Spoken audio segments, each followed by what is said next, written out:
I've got a Sun Super Tach II in my 56 Bel Air.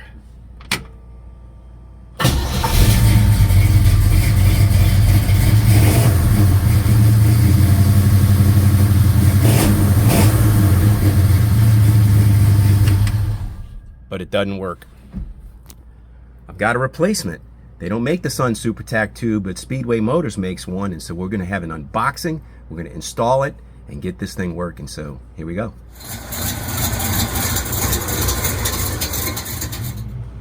So this is a Sun Super Tach II. Sun Instruments, Sun Gauges, used to make the original Super Tach, and it had a converter box or something. It had some signal box. It was on the outside, and it was designed in the days of points ignition. Well, the Sun Super Tach II also came out in the days of points ignition and HEI. But this Sun Super Tach, didn't know it at the time, this is a 1990s model, somewhere in 1994, 95, so that tach is like 30 years old. It is not serviceable, so when it stops working, you're done. And they don't make the Sun Super Tach II, so if you like me and you're building a car that is totally vintage, you know, I want this thing to look period. I've got this 307 in here, and you know, it's like, that's a Gen 1 small block, and that's meant to look period. I wanted it to look like a period hot rod. So with the Sun Super Tach II, I was proud of it. I've always had it in this car. It's been in this car since the whole time I've owned it. But before I parked the car to restore it, the tach was misbehaving. It was, the needle would bounce up. It would jump, and the RPMs weren't steady. And then after I parked the car and disassembled it, put the tach back in, now the tach is just completely kaput. So I'm going to show you the replacement, which came from Speedway Motors. It's a pretty awesome looking little tach. Let's get into it.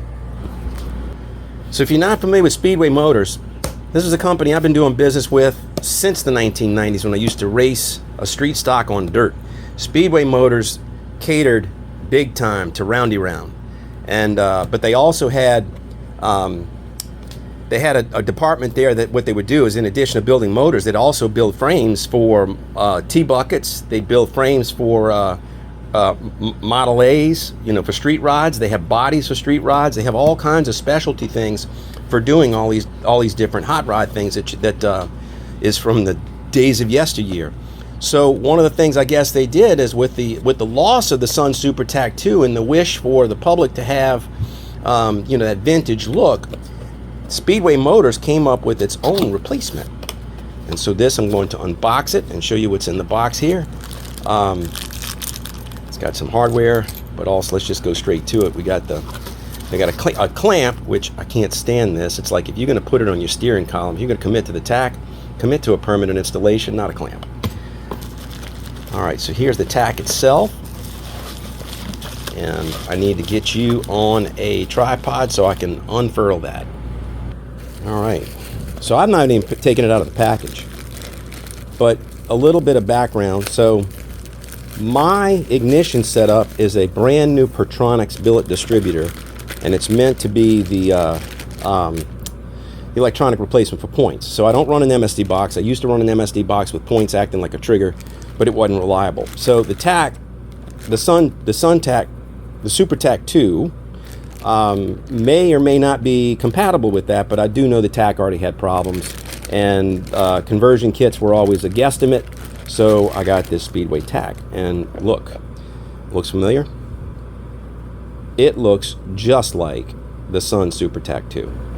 So it's got a max RPM little indicator that you can adjust. You can slide this around. Right now it's set at 4, but you'll notice my tach, I just showed you, my tach was sitting at 1,000. This one is sitting at 0 at least. You know, you can tap it and it'll move, but it comes back to 0. This is supposed to be already geared on the innards for the electronics that you would need to read the pulse wave signal of a modern ignition system, as opposed to the old just 12 volts going intermittently with points opening and closing. This is a 4-6-8 setup, so you can set it up for a 4-cylinder, 6-cylinder, or 8-cylinder with a little switch in the back. It comes with a mount, and this is identical to the Sun Super Tach mount. I just know that I'm going to be able to take my Sun Super Tach off leave my mount in place and just put this tack straight on it, because that's how it's mounted. This is how it's mounted on my steering column, just like this. I've got it clocked at like 45 degrees or something like that to get it out of the way. I don't like it straight up in the way of my speedometer. So this has 4 wires. It's got a signal wire, a hot wire, a ground wire, and a wire for the light. And it's got perimeter lighting on it. So let's see which colors these are. I believe the red is power, 12 is the red is power. I think the green is tack signal. The white is the light, and then black is ground. That's my guess, because that's the way I believe the Sun Super Tach is. So where did the instructions just go? And we'll see what they say. All right. It's right here. So let's see if we can get this zoomed in. All right, there you go. So the black goes to, it says to chassis ground, and then the green to vehicle tachometer signal wire. So it's exactly what I said. Red goes to some fused power, and then white goes to panel lights. So I had it all right. That's exactly what it is. Green is a signal, red is hot, black is ground, white is for the your instrument lights. All right, let's go ahead and see if we can't take mine out. I'll take mine out, and then I'll see what I have male and female terminal ends, so I want to take mine completely out, see what male terminal ends or female terminal ends I have, get these crimped to the same length, and then we'll go from there. Boy, that breaks my heart. In order to get the tack out, the wiring, where the wiring went, it was all plugged in close to behind the speedometer. I couldn't see or feel any of the wiring. It was all above the column. So I had to take my speedometer out, which was 2 screws in the top, 2 screws in the bottom. Usually it's easier if you drop the column, but I didn't want to do that, so I forced it out. And here's my tack. So here's a Sun Super Tach II. And it's got a sheath on the wiring, which I don't have with this new one, so I need to look into that. I'll take that back. It looks like there's a sheath buried in here. I don't know how long it is.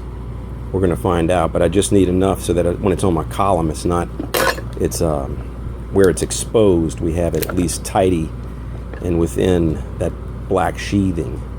So hopefully that'll do it.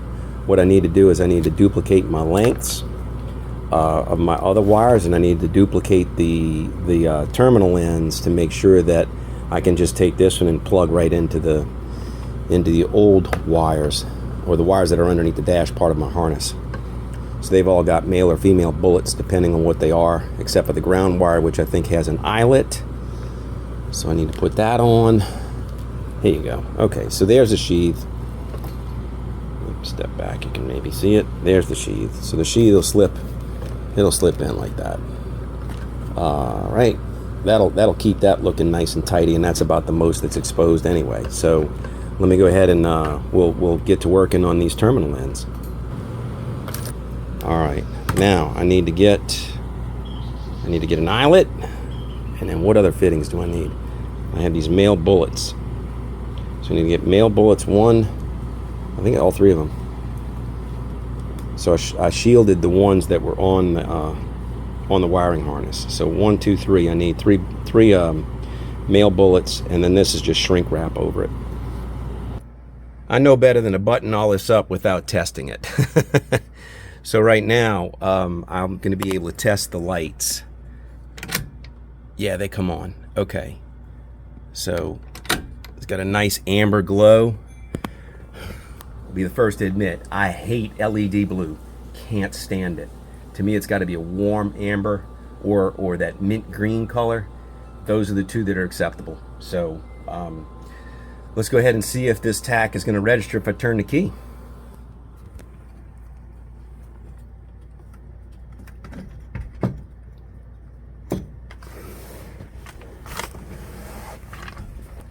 Got all kinds of stuff on the floor. There we go.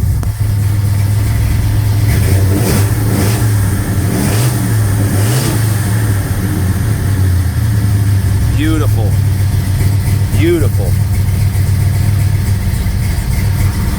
All right, let me get this buttoned up and then we'll wrap this up.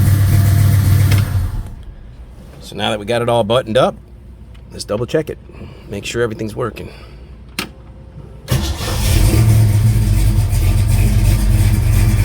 There it is.